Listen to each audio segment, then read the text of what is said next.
स्वामी समर्थ अन्नछत्र मंडळाचे संस्थापक अध्यक्ष जन्मेजयराजे भोसले यांच्या मार्गदर्शनाखाली व कार्यकारी अध्यक्ष अमोलराजे भोसले यांच्या नेतृत्वाखाली न्यासाकडून स्वामी समर्थ पालखी परिक्रमा काढण्यात आली। 8 महिने पालखी पादुका महाराष्ट्रासह कर्नाटक, गोवा राज्यातून परिक्रमा होऊन 15 जुलै रोजी सायंकाळी पावसाच्या रिमझिम सरी झेलत अवधूत चिंतन श्री गुरुदेव दत्त सद्गुरू श्री स्वामी समर्थ महाराज की जय, श्री अन्नपूर्णा माता की जयच्या जयघोषात तीर्थक्षेत्र अक्कलकोट नगरीत आगमन होऊन अन्नछत्र मंडळात विसावली आहे।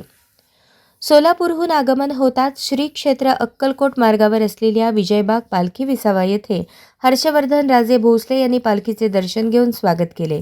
विजयविला फार्म हाऊस येथे अमोलराजे भोसले यांच्या उपस्थितीत अलकाताई भोसले, अर्पिता राजे भोसले, तेजस्विनी राजे भोसले, हर्षवर्धन राजे भोसले, स्वामिनी राजे भोसले यांच्यासह हिरकणी संस्थेच्या महिला पदाधिकारी व सदस्यांनी दर्शन घेऊन पालखीचे पूजन केले।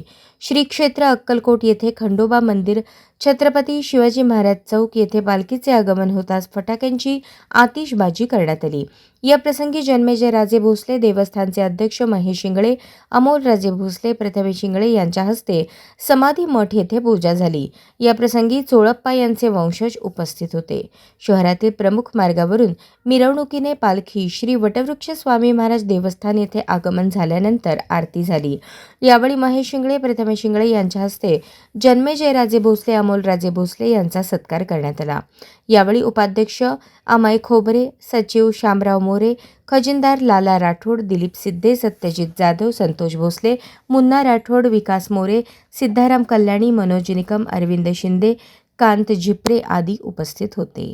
अशाच नवनवीन अपडेटसाठी जनता राज्य न्यूज चॅनलला सबस्क्राईब करा, लाईक करा आणि शेअर करायला विसरू नका।